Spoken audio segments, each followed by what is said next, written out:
in Faridabad and Saharanpur. Nearly 3,000 kilograms of ID-making material recovered. Delhi's air pollution crisis persists despite leadership changes and action plans. Citizens detained in Delhi for protesting against toxic air. BJP pins the blame on predecessors, the Aam Aadmi Party.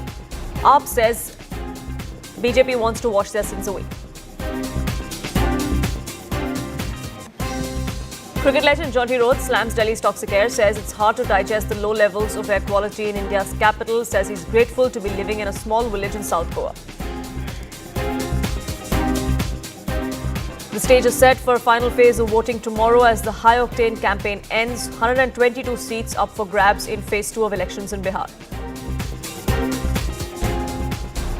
Heads begin to roll in the shocking VIP treatment case at Bengaluru Central Jail. 2 senior officials suspended while 1 transferred. Government assures slew of reforms.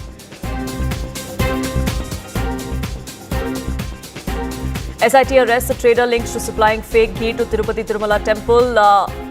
Ghee used in making laddus taken as prasad by millions of devotees was adulterated. Probe reveals Ajay Kumar allegedly supplied chemicals instead of ghee.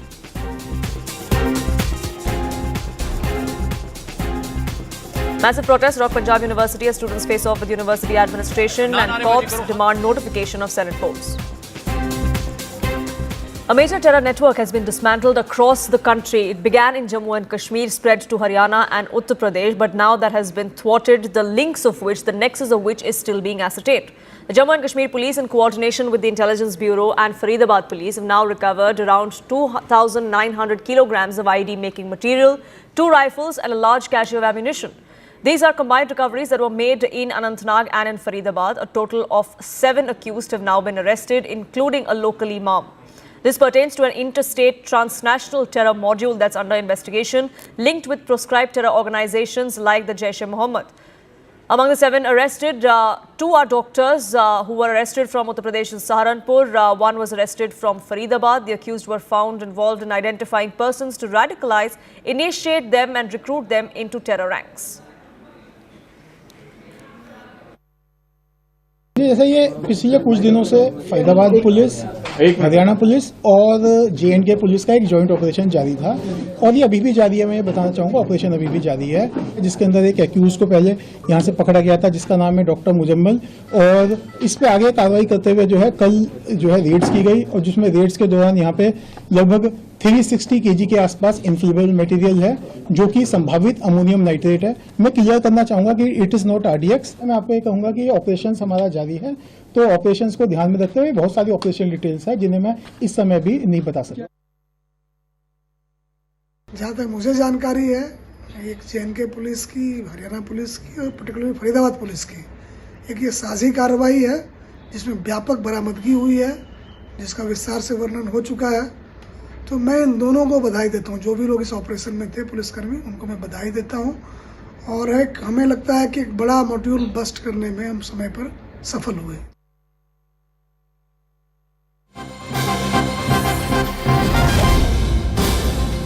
The tentacles of this nexus are only unraveling. J&K police have now made another arrest. Dr. Shahina has been arrested from Lucknow. She also was a part of the Al Falah University and was associated with one of the accused, Muzammil.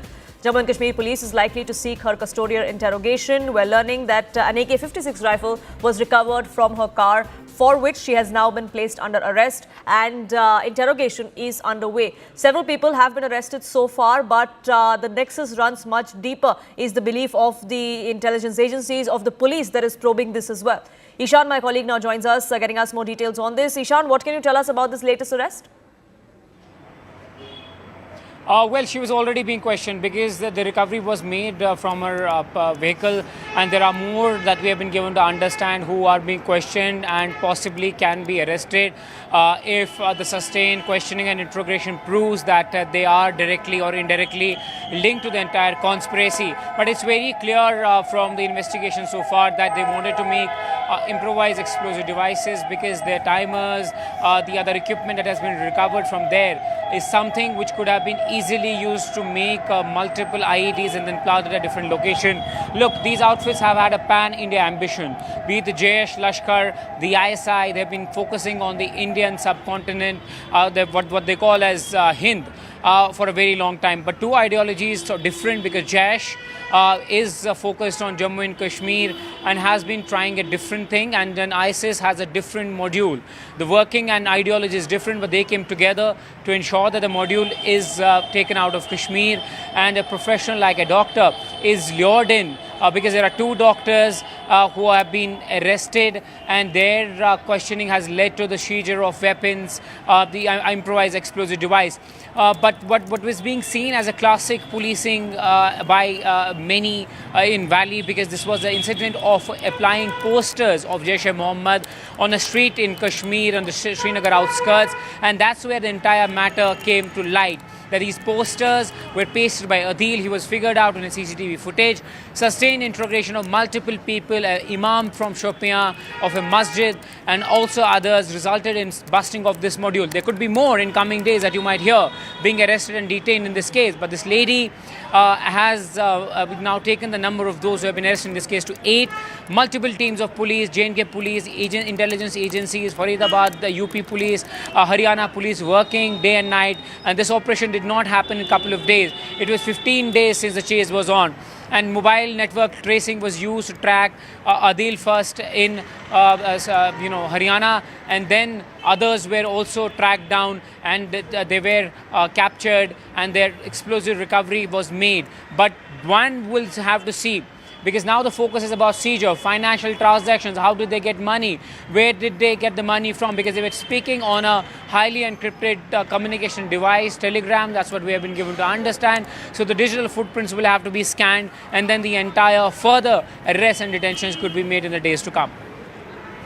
And it started in Jammu and Kashmir. That's where the first arrests were made, but it has now spread to multiple other parts of the country, including Haryana and Uttar Pradesh. Anshul, in fact, joins us from Faridabad, which is one of the locations where these raids were conducted, where this incriminating evidence has been recovered from. Anshul, those raids are still undergoing, if I'm not mistaken. What's the latest?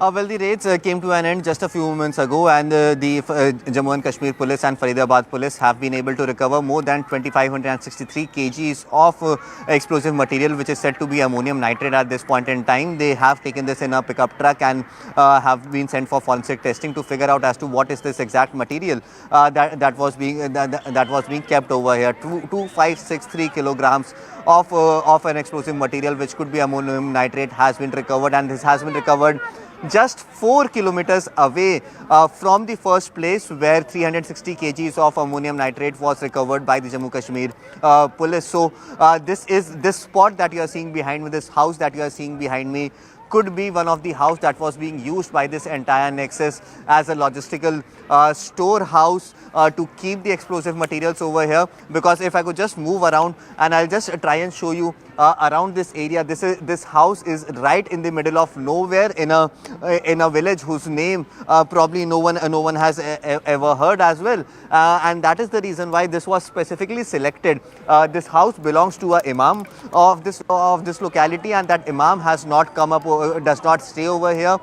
He frequently visits over here just for a few minutes and then goes back, is what the locals are telling us at this point, but none of them are willing to speak on camera, as we have been trying to get them on record as well. But yes, this house, what the police sources are telling us, that this house could have been used as a location to store the explosives, and from here the material was taken out and was could probably have been distributed as well, or they were trying to distribute it further as well. But before they can do it, what the Faridabad police believes is that they have been able to nab them. But it is still not clear that if at all this is the entire nexus that was operating over here, or there are more people who are a part of this nexus. As Ishan mentioned, that people are being interrogated in Jammu and Kashmir as well, and more arrests could happen. But the larger question that still remains, are there more people who are indoctrinated in the same manner?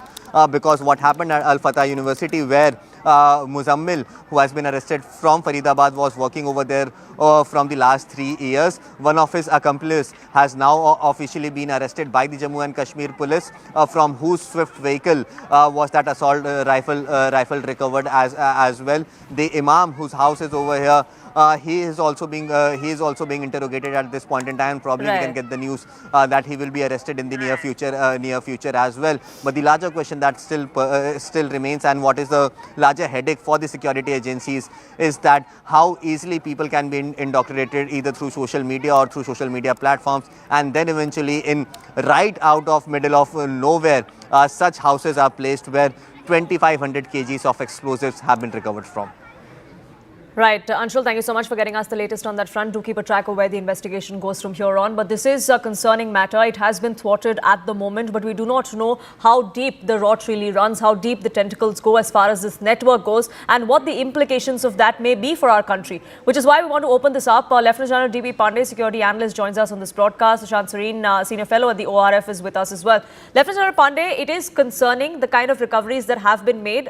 Also, the length and breadth of how many states that this network really has spread its tentacles over. That's something that's also concerning to our security apparatus, isn't it? Yeah. So, firstly, congratulations to Jammu and Kashmir Police and Haryana Police for this extensive investigation and recoveries. But frankly, it is shocking to only those people who are naive to start believing that the threat from inside is being controlled and managed just because the government has been at it for some time. These threats are live and, in fact, expanding and increasing because the enemy, not only across this thing, but inside, are actually unhappy with the progress or whatever we are making through. The statement which I keep on making about, especially about Jammu and Kashmir, is that a lot of time people feel that just because 370 has been abrogated, there had been certain degree of peaceful environment there, and therefore everything is all right. I can just tell you again, it is peaceful, but not peace is yet to be realized. How can a radical mind, which has been there thinking of a particular approach for good about 3 decades of his life or 4 decades of life, can suddenly turn on new leaf because a new system is placed and you've just been able to remove 370, Article 370 from Jammu and Kashmir. So, to be candid, this is just one cell people have recovered. There will be many, many more thriving, expanding their network and expanding, carrying out recruitment through new systems which are available to them. Actually, today this technology has become which is supposed to be boon for connecting people, has also started becoming a bane for nation states and normal citizens who want a peaceful and a peace environment. And therefore, the transactions of money, the identification of recruits, selection and communication is not happening on to the normal channels which can be actually monitored, because so as to say this whole democratic system allows for the very democratic system allows for such people to actually thrive and grow and expand their networks. So it is quite amazing that in spite of all restrictions which are actually placed on law and order machinery, they have been able to actually just from merely a poster being stuck by a doctor, right? They have been able to pick a thread and thereafter lead on to this recovery. And the last point I'll just like to wind up here. For me as a corps commander in Chinar Corps in Kashmir and my multiple tenures and thereafter even now, I am not worried about an ill-educated, possibly unemployed youth who may pick up a gun and become a terrorist. He's much more easier to identify, neutralize, and in fact, if required, he can always be converted back to the normal, to becoming a good citizen of the country. But these educated ones, if they are professionals, doctors, engineers, IT professionals, teachers, and religious teachers who hold places of a certain degree of esteem and power in silent manner, they become the biggest virus and the cancer on the society, which actually grow unknown to us. And they are the most dangerous, and they are not one. There are networks of them. And there's, Sushant Sareen, this like the inclusion of doctors, teachers. We've seen several within the Jammu and Kashmir administration also who've been sacked in the recent past. But as far as doctors are concerned, this sort of white collar nexus or terror network that we are now seeing, is this also concerning in the sense that there may be some difficulty also trying to look at where their funds are coming from, how they're being routed? Look, number one, I don't think we should be surprised by the fact that there are doctors or engineers or MBAs, people in good jobs, people working in MNCs, people from rich families, people highly educated getting involved in all of this. Because this is one of the great myths that the leftists have spread, that it is the lack of education and it is poverty that leads to terrorism. It is, at the end of the day, it's an ideological issue. And if I was to add something to what General Pandey said, I will just simply say that operationally, India has been fairly successful in going after some of these networks and getting to the root of it. But I think at the ideological level, we haven't really been able to understand, like many other countries around the world, on how to combat this problem. So that is one. The other is of this whole, this money network, the money laundering networks which are coming in. Again, there is no rocket science in this. There are new methods that keep evolving. And most of these groups are very adept at using new methods to try and evade scrutiny. So there is no choice that anybody has. It's only a constant vigil. You can never go off to sleep. You can never think that because you took one or two or five decisions, and I completely agree with all of those decisions, that has served as a kind of a magic bullet. No, it hasn't. Thirdly, these are not people who are 40, 50 years who have been indoctrinated. These are people who have been indoctrinated for a couple of years. And that indoctrination comes very fast. So I think we need to start also looking at what are the kind of conversations that are taking place among these people in various mohallas, in mosques, in universities. What is bothering people? What is agitating them? Is there something we can do to start addressing some of these issues at an ideological level, at the level of narratives? It's not just about bringing a cannon to fire at these guys. No, that's not a solution to the problem. That is one aspect of how to deal with the problem, but a small aspect of it. The larger fight levels, which I don't think we are entirely aware of how we want to join, which is why we always seem to sound surprised that, these are people who had a lot of things going for them, qualified people, doctors, and what have you, and yet taking to something like this. Again, what are the kind of networks they have? I think what we are being told is probably only a small part of what actually the security forces would have unraveled. And I would imagine that they would have already ensured that this particular cell has been busted. I think there are going to be many more arrests in this particular cell. Otherwise, they would not have come out. Unless, of course, voyeurism has gotten the better of people in the police. I think they would have come out and announced these arrests only after they've got to the bottom of it. Otherwise, otherwise, if they've done it prematurely, then they should all be sacked, if you ask me. Because that would be the most stupid thing to do. I don't think they would have done something like that. So I would imagine that this particular cell has been busted. But I agree with what General Pandey was saying, that there would be plenty more of these kind of guys who are hiding in plain sight, who are living amongst us. And these are not people who have, horns on their head that you can identify them as a terrorist. They are people like you and me. That is what makes it so dangerous. But Lieutenant Pandey, how is it that, thousands of kilograms of explosives making material was recovered from them? I mean, it's not something that you can be moving around overnight, or it's not something that, you can come by very easily. Is it that they managed to completely fly under the radar and collect this over a period of time? How did they escape scrutiny? I am quite surprised that people are surprised about this fact.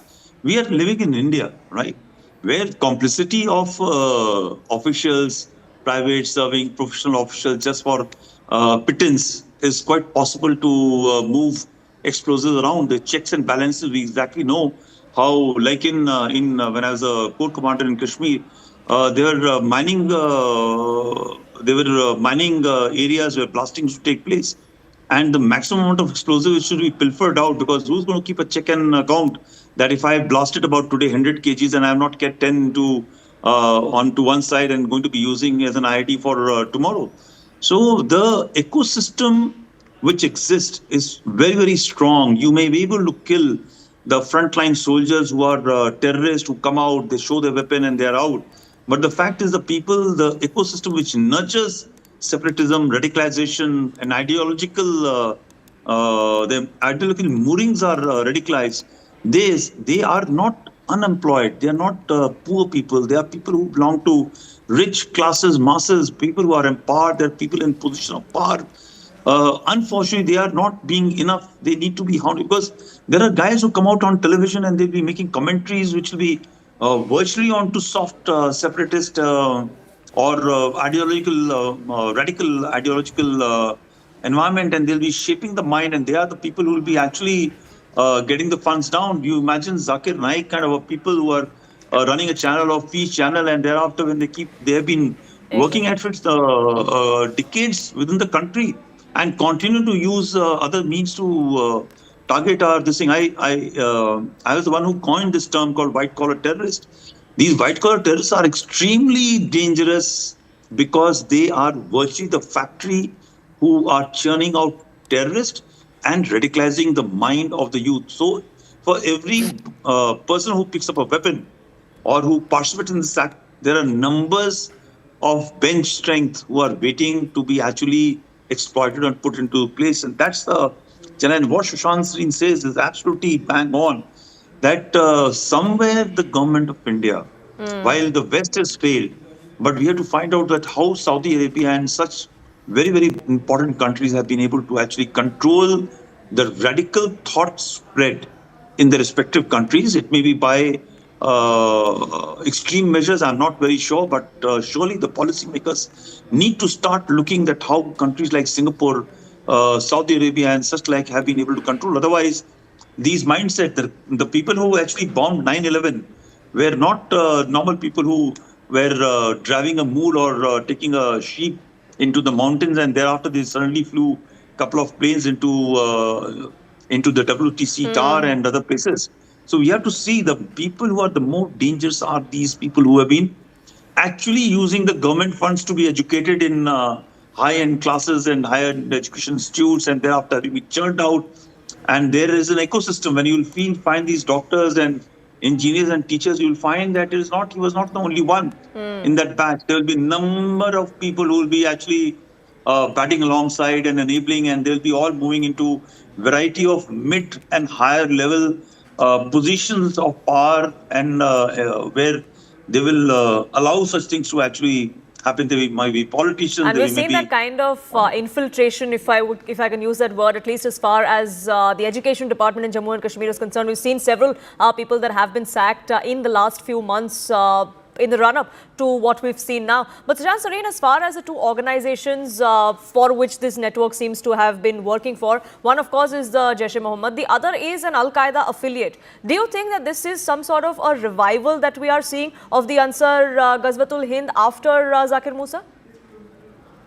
Well, look, I think after Zakir Musa, they suffered a body blow, but there would be some kind of a revival will definitely be taking place. Organizations don't die simply because they've been decapitated. Sometimes they do revive, and this could very well be that. And also remember, the Jaish-e-Mohammed chief, this is Masood Azhar, always had links with the Al-Qaeda. So there was nothing unusual about Ansar Gazwatul Hind interacting with these guys or having some kind of a compact with these guys. If I might just be allowed to add one small thing, we were talking about the ideological aspects of this, and I'll tell you how the confusion comes into India. You very often hear senior ministers say कि आप एक हाथ में आप एक तरफ मदरसे में जाइए और मदरसे में हम कंप्यूटर लगा के देंगे. Basically saying that the traditional education with the modern education marry the two so that you become you become fit for jobs of this day and age. I think that tells you the level of ignorance which exists in this country. Uh, what you need to do is educate people, but educate them without having to, so that the madrasa is not very attractive place for them. Educate them in social sciences, educate them in secular thought, educate them in those fields. But if you are going to say that, look, I want you to go on a certain tangent insofar as religious education is concerned, at the same time, I want you to get modern education, you're going to get the worst of both worlds. So please be careful what you are wishing for and what you are making policies for. Very often, because we want to do virtue signaling, we want to also sound appeasing to certain communities. What we will say is that, yes, we will give you traditional education. And I'm not saying all madrasas are bad. In fact, you will see less products of madrasas taking to terrorism. But madrasas also inculcate a certain mindset in you, which is not exactly the most healthy mindset. Having said that, I think we need to be very, very careful when we patronize some people from the clergy, holding these Sufi conferences without understanding what Sufism means. And in context, you are talking about Sufism. So everything is Sufi nowadays. Somebody strings up two music lines, you call it Sufi music, without knowing what the hell Sufi music was all about. So I think it shows the level of ignorance in this country, which has been facing terrorism for 40 years and still not learned its lessons. And this particular incident is, I thank God they got hold of these guys. And I would imagine that some alarm bells would have gone off somewhere. I don't buy the story which the cops are telling us. The cops are giving us a sanitized version of the story. That somebody was sticking a poster, we saw that, then we traced it. It sounds a very nice Bollywood thriller. But I would imagine there would have been a lot of intelligence legwork which would have gone behind this. I would imagine alarm bells would have started ringing somewhere that somebody is picking up a lot of ammonium nitrate. It would have been working in the background. But there's a nice cock and bull story which is being fed to the public to show how good, how in a very Bollywood filmy style you track down the culprits and, Well, how we got there may be contended or may not be the right way, but at least as far as the fact that we've recovered what we've recovered and arrested as many people, that's a good sign and one step in the right direction. I have to leave it there. I thank you both gentlemen for joining us here on CNN News 18. It is time for a quick break on this edition of Nation at 5. We'll be back with more news and updates on the other side. Don't go anywhere.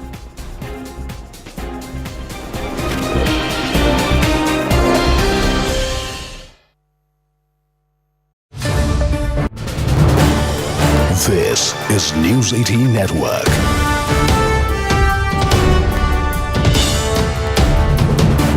India's largest news network. We have breaking news coming in from Assam, where Chief Minister Himanta Biswa Sarma has said that the state cabinet has approved a bill to ban polygamy and added that as part of the bill. Convicts may face up to 7 years of rigorous imprisonment. However, there may be some exceptions for the 6 scheduled areas. Under this proposed legislation, anyone found participating in polygamy could face up to 7 years of rigorous punishment. The Chief Minister has also added that there may be certain exceptions for areas under the 6th schedule, regions with special constitutional status and autonomous tribal councils. The move follows months of discussion after the government formed a committee earlier this year to examine the legal feasibility of banning polygamy under the state law. The bill is expected to be tabled in the next assembly session and is likely to spark a heated debate on personal law, religious freedom and women's rights. Joining us now is CNN News 18's Niloy Bhattacharya. Niloy, what details do we have so far about the provisions of this new bill, and how will the government define and implement this ban on polygamy? Right, this has been on, and yesterday evening the cabinet has taken a decision. If a person marries more than one, and then the government will come up with this bill, and that has been passed in the cabinet and shall be placed in the assembly, where the penalty of 7 years rigorous imprisonment. And not only that, the victim or the lady shall be given financial assistance for this. And this is irrespective of a religion. Like it could be a Hindu or a minority Muslim or anybody, like whosoever marries twice, will bear the penalty of his act. And the government, the chief minister, has been very vehemently vouching for this. And notably, this polygamy act shall not be applicable in tribal area or area under the 6th schedule and also tea garden. And where the chief minister has pointed out in tribal areas, the population pattern, the traditional pattern, the marriage pattern is such that where the polygamy act shall not be applicable to all these areas. And besides these tribal areas or 6th scheduled areas, the tea garden areas, like the rest, the polygamy act shall be enacted very strictly and no leniency, and the person who involves in polygamy shall be dealt with 7 years of imprisonment, and moreover that like the victim shall be financially assisted for that. And this is what the government tries to do, like this bill intends to bring about. And the government has a very clear vision for that. Like yes, the prevalency of child marriages, the prevalency of multiple marriages has been seen that it has been in a rise in certain pockets in certain districts of the state. So therefore, to tame all these practices, the government has come up with this bill, which shall be placed in the assembly. Right. Also, is this part of a larger uniform civil code discussion that the BJP has been pushing so far? Definitely yes. But it was there when this uniform civil code or UCC came up, and certain states have implemented this uniform civil code in different parts, and therefore and then only the chief minister also had come up with this thing, that the marriage and the child marriage both. So therefore this is definitely a part of the uniform civil code, and more shall be added to it, and this is definitely a start of the implementation of the uniform civil code. Right. Thank you, Niloy, for your input. And we are getting some breaking news coming in from Assam, where the Chief Minister, Himanta Biswa Sarma, has said that the state cabinet has approved a bill to ban polygamy and added that as part of the bill, the convicts may face up to 7 years of rigorous punishment.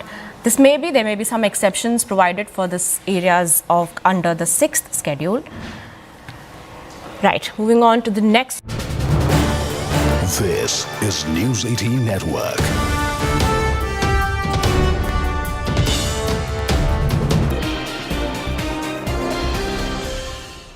Thank you so much for staying with us here on Nation at 5. Veteran actor Dharmendra has been admitted to Mumbai's Breach Candy Hospital. We're given to understand that he has been put on ventilator in the last few hours. His team, however, has said that while the 89-year-old Bollywood icon is indeed in the hospital, he is recovering and getting better. Yasha, my colleague, now joins us. She's reporting from outside the Breach Candy Hospital. Yasha, any more details of what Dharmendra's condition is like at the moment? So yes, when we speak of actor Dharmendra's condition, he has been admitted at Breach Candy Hospital since last 1 week or so. So far as source-based information is concerned, it is said that his condition is critical. He's been put in the ICU and on ventilator. However, doctors who are looking after him have also said that he is responding to treatment. In fact, just a couple of minutes, while back was where we had also seen Hema Malini had visited him, but she's already left from here. So yes, with that we assume that his condition is fine. But like we've been saying that over the last couple of months his condition has not really been great. He's been on and off, been visiting at Breach Candy Hospital.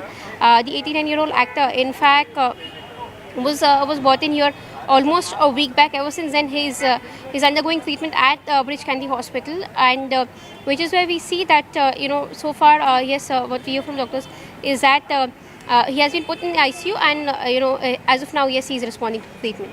Yes. Yasha, you said that Hema Malini was there a short while ago, but she's left now. Any other family members who are still there at Breach Candy? So far, we only know of Hema Malini, who was present here a couple of while back, and she's gone already. It's been almost say more than 1.5 2 hours since she visited the remainder. That was when the reports had surfaced about him being in a serious condition. But apart from that, so far, considering the fact that we are outside the hospital, inside the hospital, the movement has been restricted, is where we're not really aware about who else is inside. When we speak of this, as of now, we also hear that Dharmendra is undergoing treatment under senior cardiologist at the hospital. In fact, speaking of his condition, almost a week back, he was rushed to the hospital after he reportedly complained of breathlessness, following which the doctors had, prompted to place him under close medical observation. Right. So far, when we speak of the information from the hospital authorities, they're saying that because he's responding to treatment is where his condition is stable. Yes. Right. For the moment, Yasha, thank you so much for getting us the latest on that front. We are shifting focus now to some more breaking news that's coming in. Pan-India SIR exercise is now meeting with its legal hurdle after the DMK. Now, the TMC has approached the Supreme Court against the Pan-India SIR exercise. This comes at a time when the exercise has already begun by the Election Commission ahead of the assembly elections in several states next year, including in West Bengal. The TMC has been up in arms against this exercise, claiming that this is the BJP trying to steal votes via the EC. Kamalika, my colleague, now joins us, getting us more details on this. Kamalika, we're given to understand that two TMC leaders, including Member of Parliament Dola Roy, have now filed this petition in the Supreme Court. Dola Sen and Mala Roy, both of them have filed this petition. The petition is in their name, but it's quite clear that they have made this petition on behalf of Trinamool Congress. So this is already been told by Mamata Banerjee earlier, the day when she marched in Calcutta, that they are going to have an all-out war against SIR. So number one, they are doing all this political protest, and they have also stated that day, Mamata Banerjee, she stated that in people's court with the people, and also along with that in court, they will fight out this SIR. And this is one of those examples where we see that the Dola Sen and Mala Roy, two important MPs of Trinamool Congress, they have moved court, and it is on behalf of Trinamool Congress. That's what we are coming to know from our sources. Right. Kamalika, thank you so much for getting us the latest on that front. Shifting focus now, a major fallout after CNN News 18's explosive report on VVIP treatment inside Bengaluru's Parpanagrahala Central Prison. The Karnataka government has now swung into action. A high-powered committee has been formed by the state government to probe the kind of visuals that have now gone viral of inmates within the central jail partying using mobile phones and television sets inside jail premises. The chief jail superintendent, along with the jailer and deputy jailer, have now been transferred. An IPS officer will be heading the Bengaluru jail is the new diktat that has come to the fore from the Congress government. The BJP, meanwhile, has slammed the Siddaramaiah government, accusing it of compromising with national security. There were protests that were staged outside the Chief Minister's residence earlier this morning as well. Meanwhile, actor Darshan's name has now surfaced in these videos that are now doing the rounds on social media. His close aide has been picked up for questioning. Officials suspect that this footage that's now circulating widely was received from a prison insider and was made public by Darshan's aide because Darshan, who was also lodged in this particular jail, did not receive the kind of VVIP treatment he was expecting. ಇಲ್ಲ ನಾಳೆ ಅವರು ಯಾರನ್ನ ಅಲ್ಲಿ D G ಹಾಕಿದ್ವಲ್ಲ ಅವರು ರಜಾ ಹೋಗಿದ್ರು. ಅದಕ್ಕೆ ನಾಳೆ ಮೀಟಿಂಗ್ ಕರೆದಿದ್ದೀವಿ. ಹೋಮ್ ಮಿನಿಸ್ಟರ್ ಮೀಟಿಂಗ್ ಕರೆದಿದ್ದಾರೆ. ಯಾರು ತಪ್ಪು ಮಾಡಿದ್ದಾರೆ ಅವ್ರ ಮೇಲೆ ಸೀರಿಯಸ್ ಕ್ರಮ ತಗೋತೀವಿ. ನಂಬರ್ 1. ನಂಬರ್ 2, ಮತ್ತೆ ಇನ್ನು ಮುಂದೆ ಈ ಥರ ಆಗಬಾರ್ದಾಗ ನೋಡ್ಕೋತೀವಿ.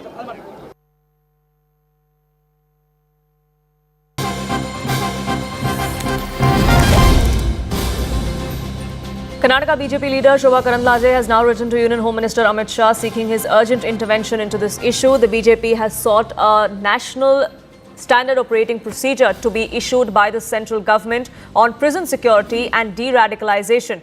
This letter that has now been penned by BJP leader and a former Union Minister also goes on to talk about strict segregation of terror convicts, surveillance and staff, that airtight mechanisms against ideological infiltration must also be put in place, not just in this particular jail in Bengaluru, but across jails in the country, and that a national SOP must be put in place. So that's the demand that the BJP is now making from the central government. Afreen, my colleague, now joins us, getting us more details. Afreen, what more can you tell us about this letter that Shobha Karandlaje has written? Well, Union Minister Shobha Karandlaje has now written to Home Minister Amit Shah demanding that a national standards operating procedure on prison security and de-radicalization be ensured in Karnataka's, in Bengaluru's prison. Now, we have to understand that just this year, around July, 3 people were arrested and they were accused of radicalizing the vulnerable inmates inside the same jail, Parappana Agrahara in Bengaluru. And after that, we saw that, several videos have come which have gone viral, where we see that high-risk inmates have access to mobile phones and televisions. Now, this is a threat to national security, is what the BJP is claiming. And now we saw that Shobha Karandlaje has written a letter to Home Minister Amit Shah demanding that, all the jails in our state should be, should stand for justice and not become a resort or a war room for jihadis. Now, this is what the BJP here in Karnataka is demanding from the central government. Right, Afreen, thank you so much for getting us the latest on that front. We'll have to keep an eye out on how the centre responds to this. But let's listen into some more reactions that have poured in.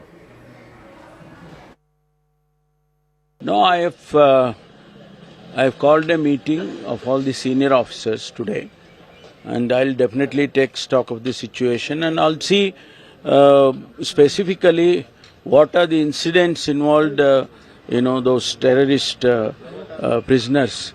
Also, some of the videos we have seen, somebody supplying liquors, drugs and telephones and all these things, mobile phones. All these things I have called a meeting of senior officers. We'll look into it and we'll definitely take serious steps. And maybe if somebody is responsible, we will take serious action on them. Karnataka की सरकार के द्वारा वहां पर jail में कैद Islamist जिहादी आतंकवादी को वीवीआईपी ट्रीटमेंट दिया जा रहा है। एक तरफ टेरर पर हमला किया जा रहा है, नागरिकों को आतंकवादियों के नापाक मंसूबों से बचाया जा रहा है, और दूसरी तरफ कर्नाटका की जेल से, जहां पर कंट्रोल कांग्रेस का है, आतंकवादी पकड़ा गया है, उस आतंकवादी के लिए हमला नहीं करती कांग्रेस, उसके लिए वीवीआईपी ट्रीटमेंट और जलसा का आयोजन करती है कांग्रेस। कर्नाटका में कांग्रेस की नई गारंटी है, और वो नई गारंटी का नाम है प्रिजन बना party house guarantee.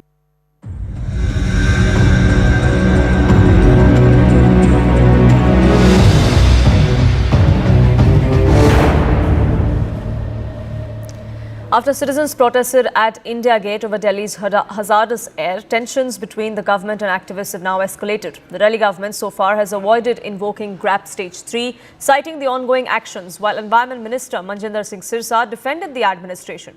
He claimed that a disease that was developed for over 10 years cannot be cured in just 7 or 8 months. He blamed his predecessors, the Aam Aadmi Party, for years of unchecked pollution.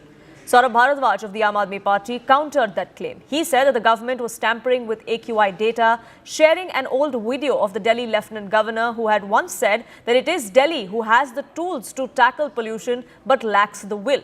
There has been a slight improvement as far as early November is concerned compared to what we saw in the last week of October or to November last year, but the air still remains in severe or very poor category across different parts of the National Capital Region. Pollution की समस्या दिल्ली और उत्तर भारत के लिए नई नहीं है, मगर लोगों में, खास तौर पे पढ़े लिखे लोगों में, बुद्धिजीवी लोगों में गुस्सा इस बात का है कि सरकार लोगों को धोखा दे रही है, सरकार डेटा की फजिंग कर रही है, सरकार AQI के आंकड़ों में फर्जीवाड़ा कर रही है। जैसे ही पॉल्यूशन बढ़ता है, सरकार जो है AQI मॉनिटरिंग स्टेशन बंद कर देती है, ताकि AQI की कैलकुलेशन के अंदर बढ़ी हुई रीडिंग्स ना आए। जहां जहां पे भी प्रदूषण ज्यादा है, वहां पे AQI मॉनिटरिंग स्टेशंस के ऊपर दिन रात छिड़काव करी जा रही है। 10 साल तक आम आदमी पार्टी ने दिल्ली की हवा को निरंतर गंदा किया, इसमें जहर फैलाने का काम किया।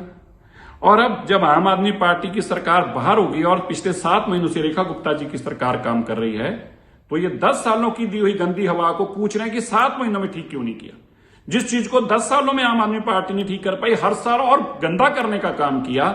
मैं दिल्ली वासियों को बताना चाहता हूं, रेखा गुप्ता जी की सरकार ने पिछले 7-8 महीनों में जितनी हाई राइज बिल्डिंग हैं उनके ऊपर एंटी स्मोक गन्स लगाने का काम किया है। दिल्ली के अंदर वाटर स्प्रिंकलर के माध्यम से डस्ट मिटिगेशन का काम शुरू किया है। दिल्ली की सरकार निरंतर काम कर रही है, लेकिन मैं बताना चाहता हूं, आम आदमी पार्टी की 10 साल की बर्बादी को कोई 7 महीनों में ठीक नहीं कर सकता।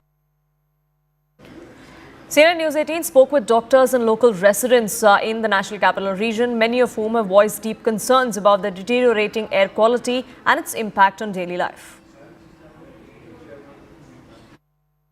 The air in Delhi NCR is not just bad to breathe, it's making people sick. Hospitals across the city are reporting a surge in patients coming with breathing difficulties. Today we are at Fortis Hospital in Gurugram to understand how bad the situation really is and to talk to patients and doctors to understand the ground reality. So the pollution has reached to the dangerous level. Now it's almost a gas chamber, the Delhi NCR area. The people are coming with various respiratory complaints like increased cough and sputum, breathing difficulty, chest congestion, runny nose, even watering from the eyes. Sometimes itching problem is also there. And sometimes they also have blood in the sputum. They may have fever. So multiple symptoms are there related to respiratory symptoms which they would come to us. So variety of cases involving the upper respiratory tract and the lower respiratory tract due to the pollution are coming to the hospital and the OPD as well as in the emergency department. इस season में थोड़ा सा मेरे को मतलब जब तक ये पोल्यूशन चलता है 15-20 दिन महीना दिक्कत रहती है। जैसे पोल्यूशन ठीक है, जैसे अब रेनिंग सीजन होता है उसमें पोल्यूशन नहीं होता, उस टाइम कोई प्रॉब्लम नहीं होती, मतलब ब्रीथिंग में इजी रहता है बिल्कुल।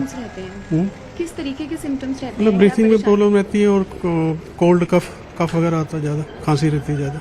What are the precautions otherwise you're taking at home to avoid the air pollution outside? Yeah, basically we shut the doors and windows and air purifiers we've got in the rooms to have that, doing little bit of steam inhalation and that's it. But I love going out for my walk and all, that can't be avoided because some exercise is required. Well, I have a lot of congestion, I have a lot of phlegm, I have difficulties in breathing. Yeah, and it's been a week, I'm on medication and I'm 60% better. So otherwise when you are already settled in Kenya. Yes. And you also have a medical history of asthma. Yes. So do you get these kind of exacerbations and attacks in Kenya as well? No, fortunately I don't. The air quality is much more cleaner and yeah, much better living conditions in terms of environment. Inside the hospitals, rush of patients is clearly visible. Many patients say their symptoms worsen as air pollution levels soar. Doctors tell us that use of air purifiers, masks and staying indoors is the only preventive step that we can take so far. It's the same story every single year. The National Capital Region becomes a gas chamber at the onset of winter, and this time it's no different. We do hope that over a period of time, over the next few weeks, the air quality does improve and does not remain in the severe or the very poor category. It is time for a quick break, though, here on this edition of Nation at 5. We'll be back in just a few minutes.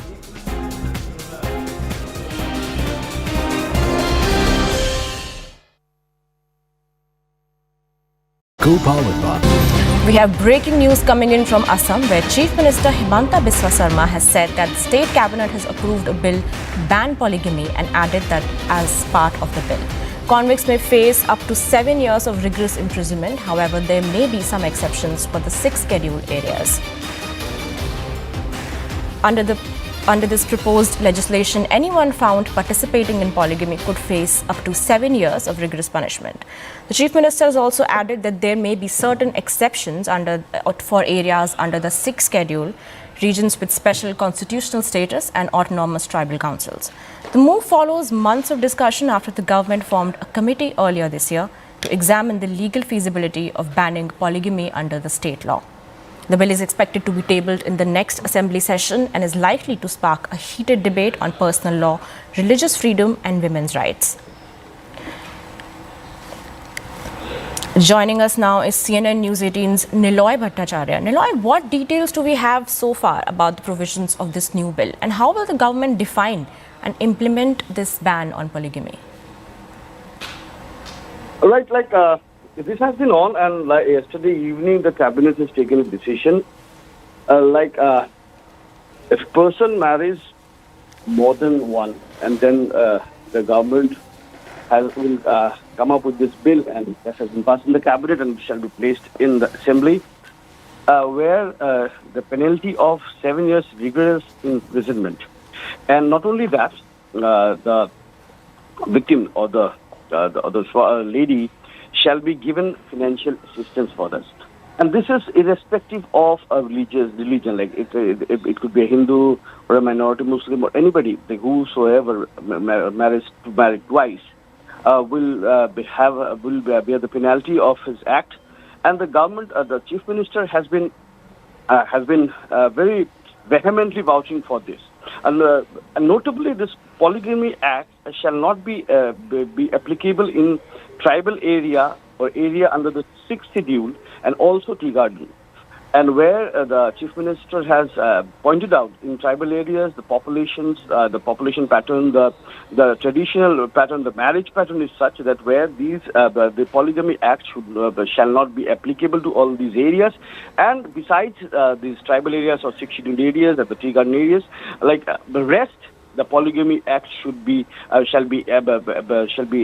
enacted very strictly and no leniency, and the person who involves in polygamy shall be dealt with 7 years of imprisonment, and moreover that the victim shall be financially assisted for that.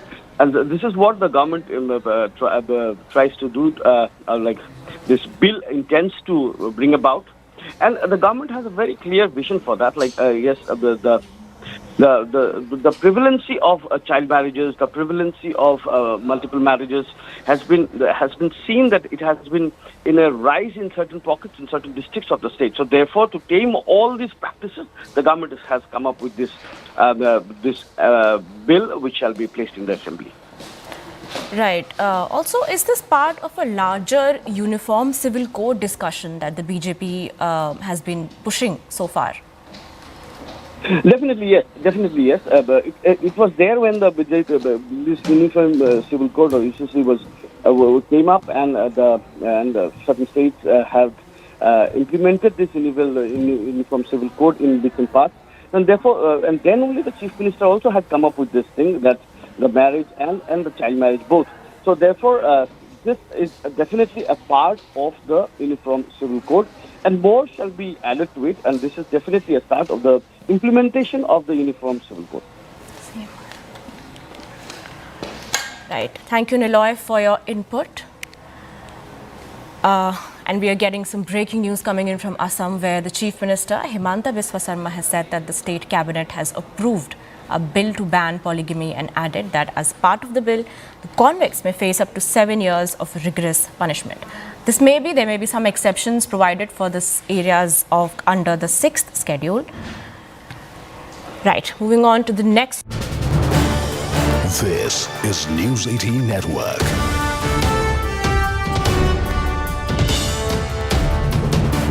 India's largest news network. We have breaking news coming in from Assam, where Chief Minister Himanta Biswa Sarma has said that the state cabinet has approved a bill to ban polygamy and added that as part of the bill.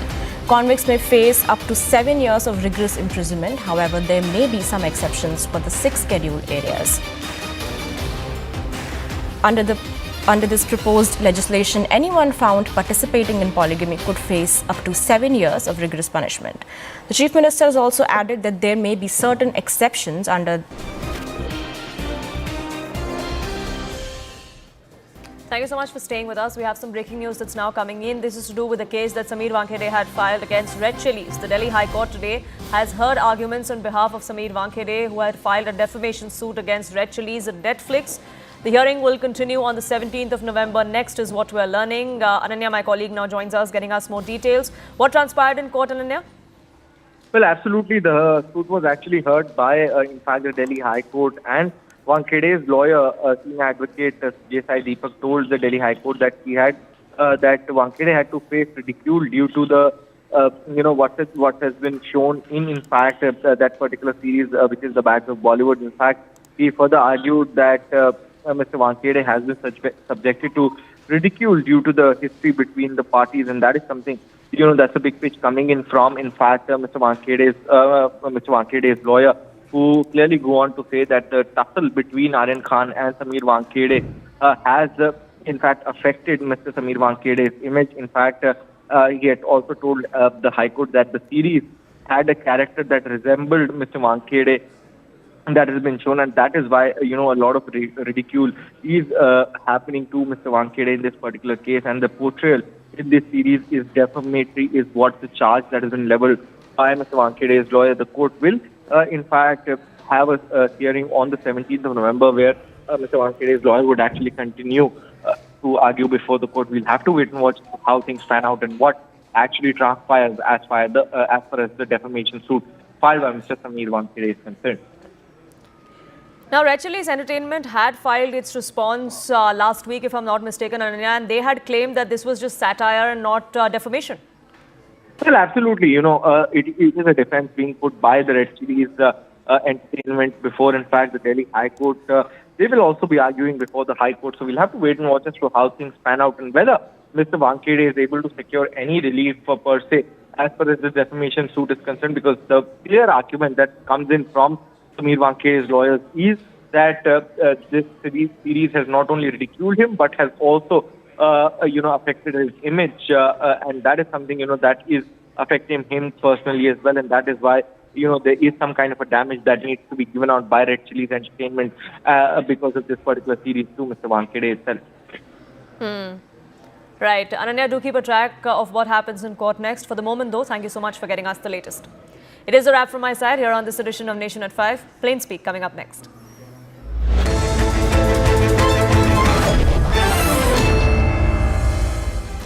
Welcome everyone. Thanks a lot for staying with us. You're watching Plain Speak with me, Shivani Gupta.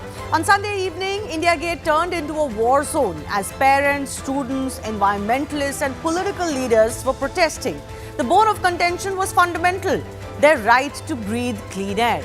Even as they were detained, several protesters said that they were upset with what they called was the government's lack of political will to address the air crisis. According to the Delhi police, the protesters had gathered at India Gate without prior permission.